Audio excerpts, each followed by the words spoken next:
Welcome to Cannabis Capital, the podcast. Blunt truths about the cannabis economy with your hosts, Ross O'Brien and Maggie Kelly.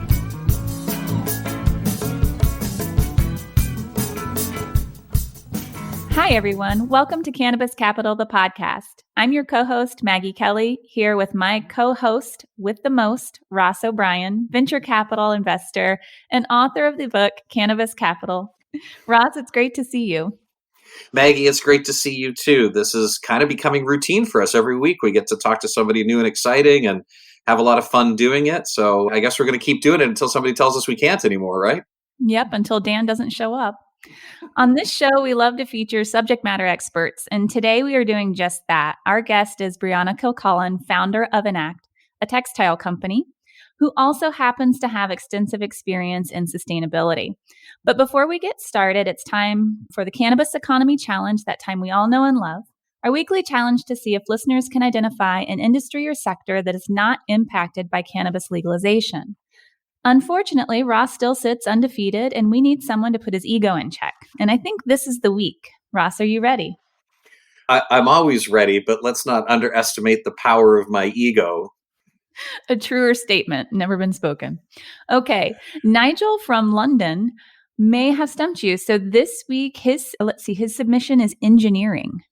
So what do you have to say to that? Well, it's a word and it's a concept, but if Nigel's referring to engineering as a discipline, I think this one's pretty straightforward. So what comes to mind immediately is that there are different disciplines within engineering. And if you look at material engineering, for example, and somebody who we're going to talk to today, there's a whole new world of materials opening up with the access to legalization. We've talked about things like hemp bricks being used for building houses, et cetera, and hemp as an alternative to textiles and alternative to cotton. When you start to look at the material science side of engineering, I think that's really straightforward, as we have a new resource that we're only just starting to figure out. And then when you get into electrical engineering and manufacturing, and you look at processes and systems, et cetera. So now we have new materials. Now we need new ways in which to process those materials. So you don't need to look any further than all of the innovative systems and equipment that's being developed, from extraction equipment that's being calibrated and put in place, and all the different ways in which the plant can be processed are going to require a lot of smart engineering minds. Some of them might even be from London, Nigel. Okay, so I guess today was not the day. Ross comes out on top yet again. If you can think of an industry or sector that is not impacted by cannabis legalization, please visit cannabiscapitalpodcast.com to submit your challenge, and it could wind up on a future episode. Now on to the show featuring Brianna-Kilcullen, founder of Anact.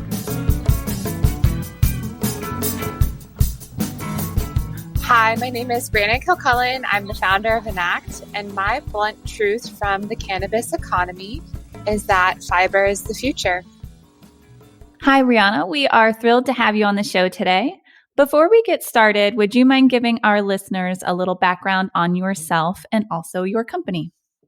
Sure. Super excited to be here today and to get started. So my background is a little different than I think most people in the cannabis space. I come from cannabis, but I worked at Under Armour and ran their sustainability program and their supply chain right out of college. And then from there, I went and worked for Piranha, which is owned by Columbia Sportswear, and ran their sustainability program. And that was where I first learned about hemp. So my background really is textiles and understanding just the textile industry and how clothes are made. And through that, I was able to see just how negative of an impact the industry had. And I felt very responsible for that because we're all wearing clothes. So we're all connected in that sense.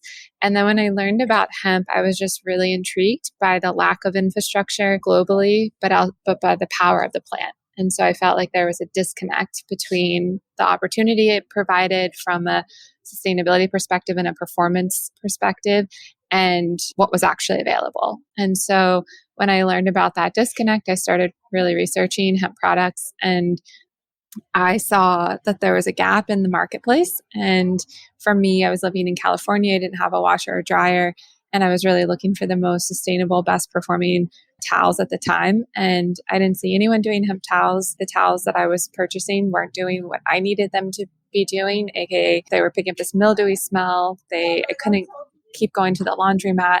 They were all really plush.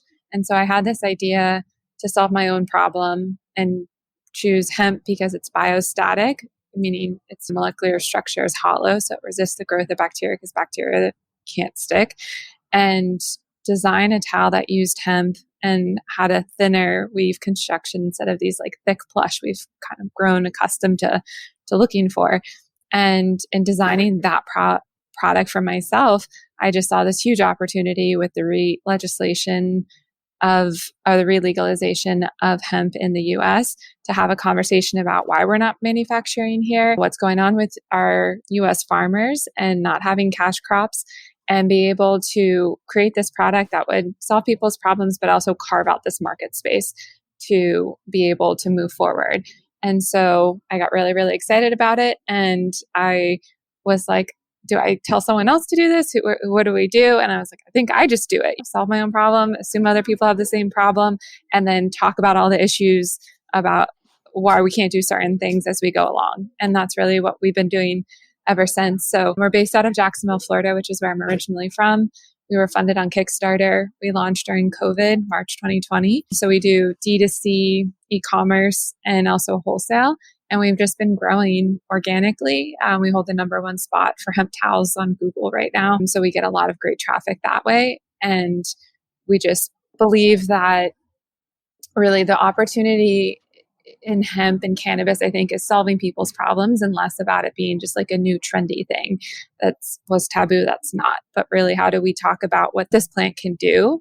And how do we not make the same mistakes we've done in the cotton industry and other industries and really evolve? Well, Brianna, it's super exciting to have a fellow entrepreneur here. The story, and as a lot of our listeners are entrepreneurs out there looking to start their own ventures. So one of the things I'd love to unpackage in that, there's a few things I want to come back to in the story of how you got things launched. But one of the things that we see a lot is there's this sort of gap between ideation and execution. And for you to go identify an issue and sort of check all the boxes, there's a piece there that I'd love for you to expand on for our listeners, which is when you saw the opportunity in the market, this is not something where you could otherwise go and start a towel business and have a manufacturer in China and you've already got the infrastructure isn't there. So how did you go tackle that? And what sorts of things did you have to actually pioneer along the way? Yeah, that's such a great question, because the energy that I have now versus the energy that I had back then, two separate energies. And so I think that's like something that I've realized. I'm like, I don't know how I had that energy, that innocence in looking at this space and just going for it. I had background in supply chain, so I knew how manufacturing happened. I knew factory partners. I knew how to start that conversation, but I also was building a brand new product. So for me, one of the kind of inspirations I had was that the 2016 election, when that occurred, my takeaway, like politics aside, was just like, I can basically do whatever I want. Like, no one's driving the bus. I'm going to go drive my own bus. I'm just going to do it. Like, that was just my takeaway. And I thought everyone else had that takeaway too, because I was like, as a kid, you see someone on The Apprentice and then you go see them become president. No one ever connected those dots that was like possible. Like, I always thought it was like you go to Harvard and you have this like specific like trajectory, and then all of a sudden, so I just had this assumption that people were smarter, had more money, knew more than I. And then when I felt like I saw behind the curtain, it gave me this energy, this boost to just go do whatever I wanted. And so in that energy boost, I had then to scope out, how do you bring this product to life? And for me, what I realized is the partners I had been working with at Under Armour and at Prana, they're multi-million dollar factories. So to work with a small brand that has no order volume, they are like, oh, we don't know what to do with you. Or like, we're used to so much more. So I actually used Alibaba. That was how I started. Geographically, I started in the US to say, like, is there any US manufacturing, just through Googling? And no one would talk to me. They still won't talk to us today because they only want wholesale. They don't work with D2C brands. So then, because there are towel manufacturers in the South. And then from there, I had heard Portugal had worked with lower minimums, because that's really what you want to start with, is who's going to have the lowest minimum, because you're going to have so many different product iterations that happen. You don't want to be stuck with that inventory like we have in the past where you're like, oh, it didn't work out. Now we have to go sell through that in some facet before we can like fix the next one. So that is the best advice I'd give, is like go for lowest minimums all the time. So that was Portugal. But then Portugal just really couldn't execute from a quality perspective and pricing. And so then I just kind of kept working my way until finally we got to China and we found a factory that did a proto. They fit costing, they fit lead time, and they could execute, and they fit our minimums. And so that's where we started. But that would be the advice that I would give. And always get your prototypes before going into production. I hope our listeners are tracking to you're speaking a different language, Brianna, in the sense of you come from an incumbent industry that you can take that muscle memory and that knowledge of supply chain and manufacturing, et cetera. So I hope people are listening that one of the things we really like to focus on is that gap between there's an idea and an opportunity, and what does it take to actually bring these companies to life, bring these products to market. And without that sort of experience, so many projects that just never even get off the ground because people get enamored with the opportunity as opposed to the execution. So execution, as we know, is about people and teams. So why don't you tell us a little bit about how you've recruited your team, how you manage your business, how you look at talent? Yeah, people, that's the part I think I'm going through right now, is realizing like you don't grow without people, and people you trust, and people who have a similar vision and have the same values. I've worked with so many people to date, and it's really, I think the blessing in that is it really purifies like you as an entrepreneur and what you can handle and what you can't. And what for me makes me really strong, and what my expectations are with people I work with. I always start out freelancing. Like I just think less is more in everything when you're starting to build something new, because you can't go back once you take off a lot, but you can always build. And so that's why like Upwork, Fiverr are great tools to find people to fill gaps as you're starting. But like I was doing everything, customer service, like our finance, sales, website coding, like the whole enchilada. And I still find myself wanting to do that because I'm like, oh, like I know how this all fits and works, but you won't grow. What I've learned is like, it's fine when things are good, but when things are bad, do you want to get on the phone with that person? And if you do, then that's someone you want to keep working with, because when it's inevitable that things are going to be bad, or not bad, but will go wrong. And so who's going to like keep their cool and realize this is what's going on and just work to problem solve and not blame one another? But the way that I've built Enact is we now have our first employee. So there's 2 full-time people. And then what I've done is for us in e-commerce is we're on Pinterest, we're on Facebook, we're on Google, we're now on Amazon, is that we have subject matter experts that we freelance and we build skin in the game for them to say like, here's the flat rate to run these channels. But then also like, we want to hit these sales goals, then you'll get a cut as well. And so I've kind of missing the word that I want to say, but like have made each person an owner of that channel. And then we own the content as a brand. So you have stakeholders. I have like stakeholders, and everyone has to have skin in the game. And there has to be incentives, and people have to be driven by whatever they're working on and have it feed into Enact. But what my strategy has always been with Enact, like when I've gone to hemp conferences, I think everyone gets a little like, let's talk about hemp. Let's talk about like this. And it's like, no, we just need to tell the customer how we're solving their problems. We need to inspire them with what we're doing. And hemp's just a component of that. So like, we don't market hemp forwardly like in that way. We're just like, we're the best talent on the market. Here's why. We're doing this. Here's why.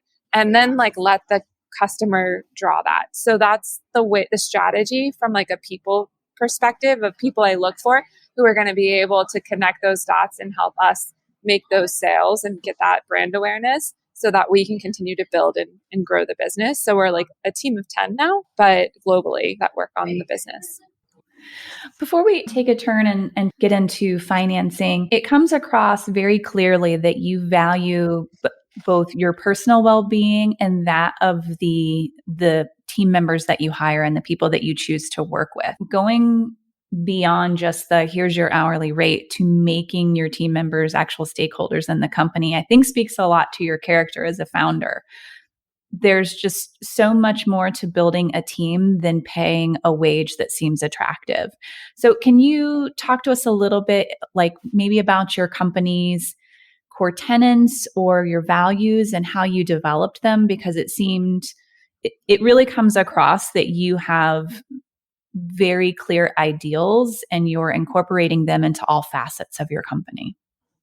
Yeah, thank you for saying that, Maggie. So I guess for me, my parents both come from immigrant families. They got to the U.S. and then had my brother and I. And so everything my parents have is what they built. And so what they instilled in us is everything you're going to have is what you've built. And they're not entrepreneurs in the traditional sense. They're entrepreneurial in the sense of what they built for themselves. So I don't really have, like, where I'm at is not ever where I thought I would be. I think for my parents going through so much strife, they thought, just get a corporate job, get a 401k, get a stock options, and she's safe and she's secure. And so to be where I'm at now is like such a gift, right? All of these things are I have to look at this as this is an opportunity. There's so many people who wouldn't get this. And so how, especially with what we've been going through the past several years, globally as a community with the pandemic and with just all of the racial injustice that's finally coming to light, is saying like, look, this is a business. This is what we believe in. This is how we want to do it. But we also need to be aware that we're living a human experience here and that like shit's going to suck every once in a while. And how do we like meet each other there with what we have and say, and that's why I like working with people who care about sustainability, who care about making a difference, who care and see like, hey, there's a huge market gap in the home goods space and we want to close that, and that we know all of this is going to get us there. But also being aware that like we're humans, we're dealing with personal stuff, we're dealing with our own emotions.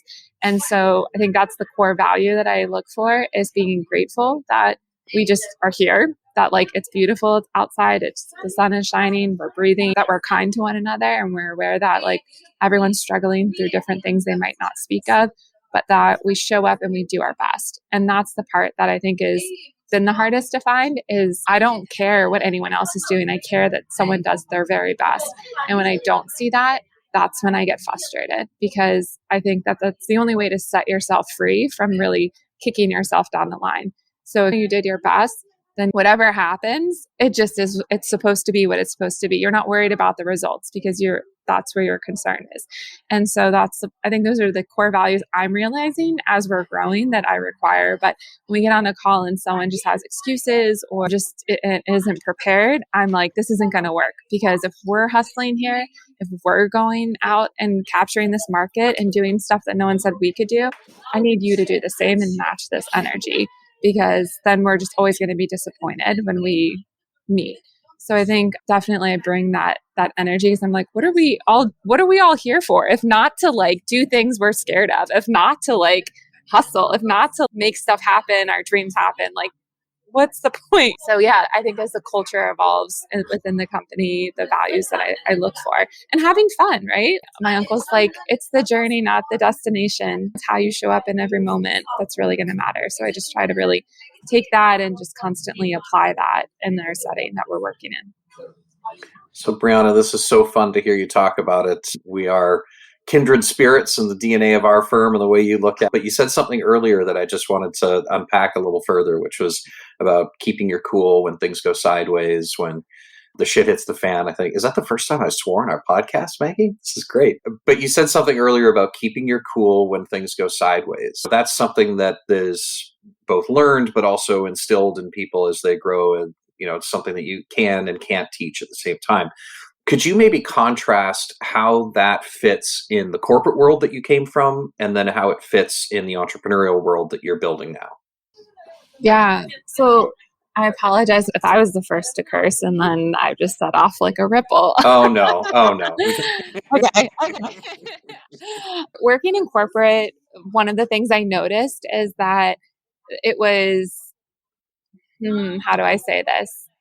There was a lack of ownership. So like one of the things that I would get really frustrated with is that we would do some initiative, but then like so many other people were connected. And then if that part didn't happen, then like we weren't really allowed to kind of make that connection over why something didn't work. And so I would be frustrated because I'm like, but we're all in the same ship. Like we should all be working here. We should all understand how this is all coming to be. And it just felt like, especially in the situation I was at with Prana, we just need to make the money back that took Columbia to sell the company, to purchase the company. And like these executives that had a buyout period, they had to stay 3 years before they could get whatever it was. Like we just need to get to that point. And that was what I personally picked up as like a younger employee. And so it just felt like there wasn't this fire and this drive. It was just do the status quo. And that's just not me. And so moving into like the entrepreneurship side and when things don't go right or the way you expect I'm a huge fan of Ryan Holiday, but he has a couple of books, Ego is the Enemy, and he has a new one called Courage is Calling. And he has a point where he talks about Ulysses S. Grant. And he says that during one of the war battles that he was sitting there and an explosion went off and it instantly killed his favorite horse. All this stuff was going on. And they said he didn't even flinch. He ran like straight towards what was going on. And he was like, we just need to figure this out. And it's like, oddly, the approach I've kind of taken with Anact is like, I just don't even let things attach to me when things go wrong. Like we just dealt with the supply chain issue of getting our inventory in and having customers freaking out, emailing us like every 2 hours about like wholesale orders. And it's like, do you think I can go like into customs and be like, knock, knock, like we've got a special order we have to deliver and like get that like container going, get that like your whole entire port prioritized towards us? Like, no, but I'm going to do my best. And so I think that realizing like how you have so many things coming at you. How do you prioritize what's actually what you can control and what you need to be doing and versus like what's just noise. And then you just execute. And then what I'm learning is like, I'm just going to have to do this all the time. Like, it's not just I get through it and then it's over. It's going to be a constant influx of energy and of people. And I know that this is like going to sound, it's like something I should say in like therapy, probably not on the podcast, but here we go. Is like, I find, and I don't know if this is like a US culture thing, is like a lot of people don't know how to read the room. They're so focused on their specific piece of their pie. And let's look at the bigger picture. And so I feel like I'm constantly having to remind people of like what we're doing and where we're going instead of just like fixating on this like one component that they're concerned that, and you realize like people's emails and their responses are to check off their to-do list. They're not actually, there to support what you're doing. And so I think as an entrepreneur, you have to learn how to say no. And I say no 99% of the time. And you have to learn how to draw boundaries. And it's uncomfortable. And you're going to get people who feel disappointed and like start getting clingy when you tell them no. But then you realize those are people who aren't on the wavelength that you are. And if they were, they wouldn't take offense to that. And so those are the things I think from an emotional experience of being an entrepreneur, you have to learn. Otherwise, you'll get stuck. And you won't grow and you won't get to where you need to get. So you just have to be super, super conscientious of who's pulling from the team and who's giving to the team. And then being willing to make really difficult moves and decisions to continue to protect what you're building. Well, part of Maggie's job description is to be my therapist. So we do a lot of these therapy sessions on the podcast, Brianna. So we're welcome to have this conversation. Brilliant. I hope everybody's taking notes and heard about accountability and adaptability and perseverance and focus. And I loved what you said about people just checking off their to-do list by answering emails as opposed to having a broader aperture to the greater good. Super exciting to hear you say that. Yeah. It's exciting, but it's also kind of sad because you're thinking like, well, as things escalate and we notice just how much we as a global community are connected, it's like we need more people to be able to read a room and to be able to think outside of that. And I disagree when people say, oh, well, that's why these people have this aptitude and these people have this. And I'm like, no. I disagree. Like, I think we should be more mindful as a whole. Like, I think everyone does have specific skill sets and gifts, but I think that we need to wake up a little bit more because I think that will help kind of level up this ability to understand what's really going on that is the problems in society and what our energy needs to be going towards instead of just really thinking about your individual piece of the pie. The O Cannabis Conference and Expo returns to Toronto, June 1st through the 3rd. This exciting event is free for cannabis retailers and will feature Tommy Chong receiving a Lifetime Achievement Award at the O Cannabis Industry Awards. There are still good booth locations available. For more information about exhibiting or to register to attend, go to ocannabis.com. That's OCANNABIZ.com. One of the things that we see anecdotally in the entrepreneurs that we get excited about and obviously invest in is the difference between trying to have some kind of moonshot. I love how people talk about moonshots and all this kind of stuff, when the reality is that it's all the little things, the incremental things along the way. There's no silver bullet. I mean, we have this conversation every week with really dynamic founders and investors and key people in the sector, and there's no one answer to everything. But I think it all comes down to certain elements of being able to have these little incremental ways in which to do that little bit more, to do that little bit extra, because there is no secret playbook. It's just being willing to do the hard work. And that, unfortunately, to your point, that becomes an outlier perspective, not the base case. It's the hard work component. It really is. And I think that that's the part where people do want this instant gratification that unfortunately things like social media have created. And so then people want to apply that to every other facet of their life. And they don't want the sacrifice and what that looks like, because it is really difficult. It is tough to put yourself out there, to build something new, to have to disassociate your ego and say, does the market like this? Do they want it? We didn't go hard in the paint the first year because I wanted to really get reviews, customer reviews. I wanted to make sure the product was performing the way that I enjoyed it and that the customer enjoyed it. And then once we got that approval, then I felt confident in taking on angel investors because I knew that we had a scalable product instead of just trying to go get some whatever 10 million in VC money and just hustle and do it and not know.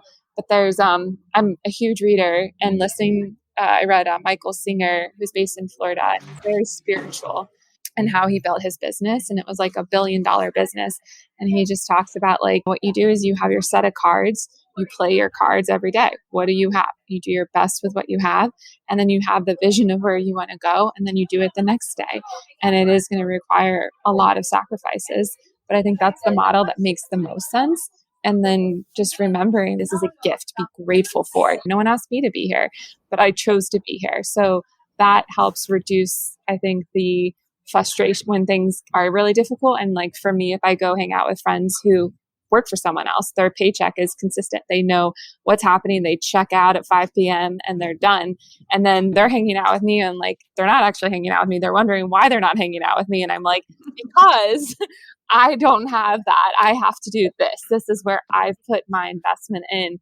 And especially I'm 32 and a lot of my friends are having kids. And this is my baby. This is what I focus in on at this time. It makes you question, what are we doing here if not hard things? But at the same time, so that you can see your dreams come true. That's the part we have to remember. So I like a lot of what you said, but basically what you highlight with your product and taking your time is you sought validation from the market before you went to ask for money from outside. And I think it's a really great segue into talking about using Kickstarter to get launched and your company's approach to financing. So if you could share with us what your experience with Kickstarter was, maybe unwrap that for our listeners who are possibly considering that as a way to get started. And then maybe we can take a turn, Ross, into some other financing topics for our listeners. Of course. So again, my approach is don't lead with hemp, lead with why your product is better, and then what your unique value propositions are. And so with Kickstarter, I think they do have a ban on hemp in some form. I think it may be in the edibles. So I just wanted to give that disclaimer out there because at the time we just focus on this as a sustainable towel. And so we did that because here in Florida, traditional financing, we have to be really careful because they wouldn't finance anything with hemp. It's still an issue. So using it's a natural plant fiber is usually where we go. But if they look up our website, that's when we would start getting pushback. So for Kickstarter, what made sense to me was design this product and then make sure there's market proof that there's a need for it before we go into production. So our Kickstarter goal was purely based off of the minimum needed to place an order at the factory. And then we met that, we surpassed that. And I was like, okay, cool, there's market traction for this. And so it was just a 30-day campaign that we did. I did the video myself with a local videographer. I usually recruit from like the colleges and universities because they're hungry and they're interested and they want it. So I was like, here's the vision. We did it over 3 days. I went to China and actually got footage from the farm and the factory, which we incorporated in the video to show the entire process.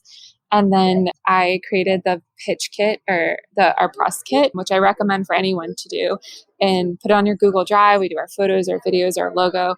Basically, we make it so easy for people to promote us that they don't have to do a thing. And then we spent like those 30 days pitching to the media, built out our email distro. We used Klaviyo. At the time we used MailChimp, but Klaviyo is like the new email for integration with Shopify. Yeah, we pushed it for 30 days and we hit our goal. And then I was like, all right, we have that. We went into production. Then when we went into production, then we had enough inventory left over to then test the market space outside of the market we had cultivated, because Kickstarter is really early adopters. It's not necessarily going to be your customer. It's like someone who's like tried your product and then they're going to go like early adopt someone else. Like they're just, I don't think it was what it used to be. It used to be very crowdfunding focused, but now it's much more like you really need to have your own network. Kickstarter is not going to promote you. You're not going to find people through Kickstarter. You're going to have to find them yourselves and then direct them to Kickstarter. So then once we did that financing, that carried us through. And then when we launched during COVID, I sold through that inventory. And then we had to say, okay, we can't keep doing Kickstarters. Now we need to look for other financing.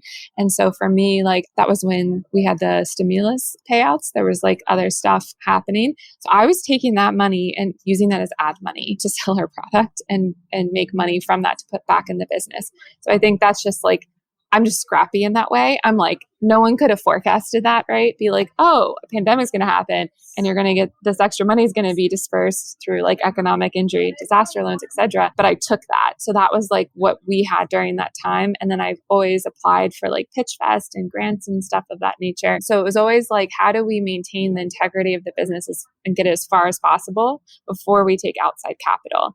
And I put my own money in the business as well. So once we like hit that threshold, then it was, okay, we need to be open to investors, not only, and there's like good money and there's bad money, but the good money, what we need is that they're opening their network and their Rolodex for us.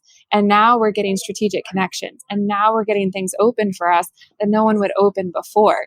And so that's the piece no one really told me. They just said, be really careful of investors. But it's like, no, as long as we're aligned, like they want us to win just as much as, they want to win. We all want to win. So like, I think those are the experiences. But in the cannabis industry, everyone's just, and I haven't talked to any cannabis investors recently. I mostly talk to investors who want to support female founders who are into e-commerce and who are into sustainability. Those are usually where I hang out, because the cannabis ones are just really CBD focused and really difficult to pull into the fiber space. And so I was like, all right, they're just not really understanding the opportunity here. So we're going to move over to people who get the opportunity. Right. So that has been the experience in financing. But like, I just look at it as capital is a resource, just like anything else. And investors have experiences, but they are not going, you are responsible for your business and your vision. And you need to make sure that just like hiring an employee, that is someone you want to get on a call with when things are sour. And if not, then you should not work with that person. And I also am I worked with our first investor. We just did a line of credit and we found a cadence in working with each other before we opened an opportunity for equity. And I will say, I'm like, this could be a downfall of mine. Like as I've talked to other founders, I think there is a little bit of a, oh gosh, how do I say this? Like people who like the game of like, okay, what are the best terms you're going to get? And like, what's your cap table? And is this round? And is this raise? And it's just like, good grief. It's a whole nother world, and the terminology and the conversation and the valuation and the dilution. And for me, I'm just like, we got to let the market drive this conversation. And I only take the money that we need when we need it, and then have the conversations as we go, as opposed to just trying to like get a bunch of money and play that game and then have to kind of sit in that conversation in that language. It just doesn't vibe with me personally. So this is really interesting because we look a lot at the personalities and the people and the team when we make investments. And I love that you've brought up that you're a voracious reader. Did I mention I wrote a book, by the way? So one of my favorite quotes is, not all readers are leaders, but all leaders are readers. And I hope people are taking away that there's a whole world out there.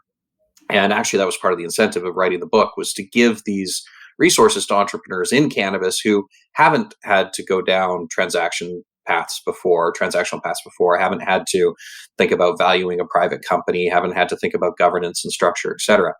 So really excited to hear your perspectives on that. So maybe a place to wrap up would be, talk to us a little bit about the future. Where do you see things going? Where do you see your company going? And what would be the ultimate next phase? Or I love that it's a journey, not a destination, but talk to us about a destination that defines success for you and for your business. Yeah. So for us, and just going back to that, if anyone's ever looking for us, are looking for evaluation, we did ours off the Burkus method, which is just like a 5-point or 5 metrics that you can measure. And I think it's like 200,000 for each metric, I think, that you check to determine your valuation. And then we went off of the market as well. So like the home goods market in the US alone is, I think it's like 1.2 billion. So those are the ways in which, if anyone's looking for help to really scope out what the market opportunity is for your product, that's how I did it for us. So the future, where are we going? We just got inventory in after dealing with all the supply chain crisis issues. So that was a feat. Now we have inventory ready to roll. We have product that's resonating. We have wholesale contracts that are opening. We're getting a lot of athletes, musicians, activists who are really interested in what we're doing. I think because female founded, in this bold, has an edge, is bringing men into this conversation around sustainability. And so those are the things I think that kind of, and being hemp, still people think that's edgy. And so we're like, cool, yeah, if you find that edgy, let's rock and roll with that. But we have some really big wholesale contracts in the works I can't talk about yet that I'm really, really, really excited for. And then really building the team, investing and getting cadence. And I think for me, my life has been pretty unstable for the past several years, and building this, I've just kind of gotten used to constantly being on call 24/7 and having to give more. Like each time I'm like, is there anything left to give? And I'm like, oh, there's something else there. And I go to bed and I wake up, I'm like, God, I'm back at it. Like last night I didn't think I could do it again. And then all of a sudden this morning, here I am. And so I need to move from out of that mode into a little more stable and having more consistency and saying like, look, we do want to hit these numbers, but if we grow and put all of this, it's going to burn us out if we sprint for it. And so how do we sprint when we need to, but realize this is a marathon? I'm not in it to just sell this brand to a VF or to a PVH and walk away. I'm really interested in how do we build this market so we can find seeds for our farmers to grow? How do we innovate in supply chain here in the US to manufacture our product here? How do we close the gap where we don't only produce this product and give it out to our customers, but we take back your towels, we take back your product, and we make something new so that we don't put things in the landfill? Those are the things that I'm driven by and I'm interested in, because I think they're required for us at this point in order to progress as a society and enjoy our time on this planet. Is we can't just be dumping things. We can't just not be mindful of the impact of when we're producing products. And so once I think Anact is really the vehicle for us to do that. And then for us here in Jacksonville, it's not a startup city. There's not really much e-commerce. There's really not a lot of, in the South, I would say, that progressive vibe around innovating. And so I think for me, getting to do that work here and inspiring others and building a community and giving back is really important as well. So yeah, that's the 2022 and beyond vision. Well, I think that is the mark of a star founder, if you ask me, because in that one response, you gave us a 6-month, 12-month, and possibly 10-year vision in one statement. So it's fantastic. I'm like, God, I need to get more concise. No, that was actually pretty perfect. So many thanks to Brianna Kilcullen, founder of Anact, a Florida-based textile company producing hemp towels. To learn more about Anact, visit anact.com. That's ANACT.com. Details covered in this episode can be found in the show notes. And remember, if you have a cannabis economy challenge, please visit cannabiscapitalpodcast.com. And you can find us next week with a new episode of Cannabis Capital, the podcast, where Ross will shamelessly plug his book, Cannabis Capital. Bye, everyone.